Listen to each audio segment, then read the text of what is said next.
नमस्कार दोस्तों, आज हम आपके लिए लाए हैं असम की 14 ऐसी खबरें जो आपको चौंका देंगी। राजनीति, अपराध, पर्यावरण और सामाजिक मुद्दों से जुड़ी ये खबरें आपको अंत तक बांधे रखेंगी। तो चलिए शुरू करते हैं।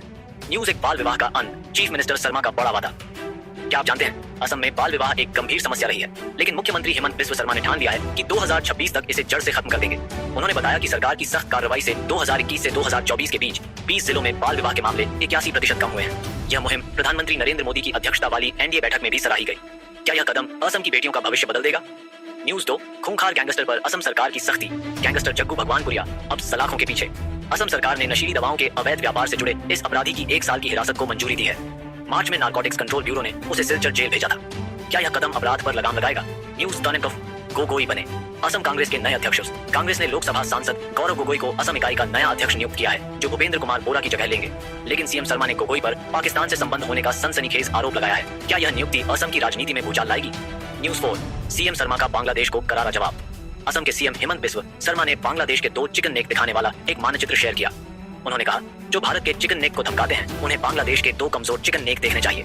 यह बयान बांग्लादेश के अंतरिम प्रमुख मोहम्मद यूनुस के भारत पर टिप्पणी के जवाब में आया। क्या यह क्षेत्रीय तनाव को बढ़ाएगा? न्यूज 5, गौरव गोगोई का सीएम शर्मा को चुनौती।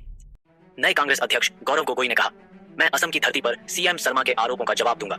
शर्मा ने गोगोई और उनकी ब्रिटिश पत्नी पर पाकिस्तान से संबंध होने का आरोप लगाया था। क्या यह राजनीतिक जंग और तेज होगी? न्यूज 6, बाढ़ से जंग, असम तैयार कर रहा है इंजीनियर। असम सरकार ने आईआईटी गुवाहाटी के साथ मिलकर हर साल 20 इंजीनियरों को बाढ़ नियंत्रण के लिए प्रशिक्षित करने का फैसला किया है। FREMA और विश्व बैंक के समर्थन से 10 साल में 200 इंजीनियर तकनीकी बाढ़ प्रबंधन प्रणालियां बनाएंगे। क्या यह असम को बाढ़ से राहत दिलाएगा? न्यूज 7, असम में पाकिस्तान समर्थकों पर कार्रवाई। पहलगाम हमले के बाद असम में पाकिस्तान समर्थकों के खिलाफ अभियान तेज है। 3 और गिरफ्तारियों के साथ अब तक 76 लोग पकड़े गए हैं, जिनमें AIUDF विधायक अमीनुल इस्लाम भी शामिल हैं। सीएम शर्मा ने कहा कि यह कार्रवाई 26 लोगों की जान लेने वाले हमले के बाद शुरू हुई। न्यूज 8, श्रीभूमि में दिल दहलाने वाली घटना। असम के श्रीभूमि में 2 जेल पुलिस कांस्टेबलों ने एक दिव्यांग महिला के साथ सामूहिक बलात्कार किया। यह घटना रात 12 बजे हुई। पुलिस ने दोनों आरोपियों को गिरफ्तार कर लिया है और पीड़िता का मेडिकल परीक्षण हो चुका है। यह घटना समाज के लिए एक गंभीर चेतावनी है। न्यूज 9, राहुल गांधी पर असम मंत्री का तंजसास। असम के मंत्री अशोक सिंघल ने राहुल गांधी और पाकिस्तानी सेना प्रमुख आसिम मुनीर की तुलना करते हुए एक तस्वीर शेयर की, जिस पर एक एजेंडा लिखा था। यह बीजेपी नेता अमित मालवीय की पोस्ट पर आधारित है, जिसमें राहुल पर ऑपरेशन सिंदूर के लिए पीएम मोदी को बधाई न देने की आलोचना की गई।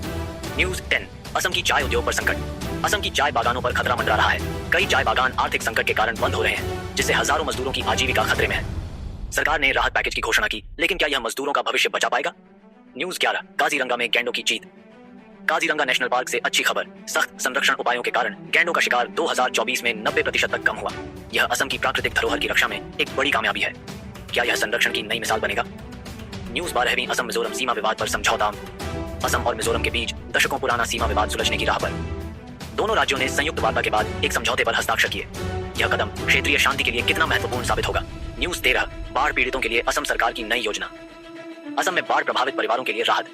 सरकार ने 2025 में बाढ़ पीड़ितों के लिए 500 करोड़ का राहत पैकेज और पुनर्वास योजना शुरू की। क्या यह हजारों बेघर परिवारों को नया जीवन दे पाएगा?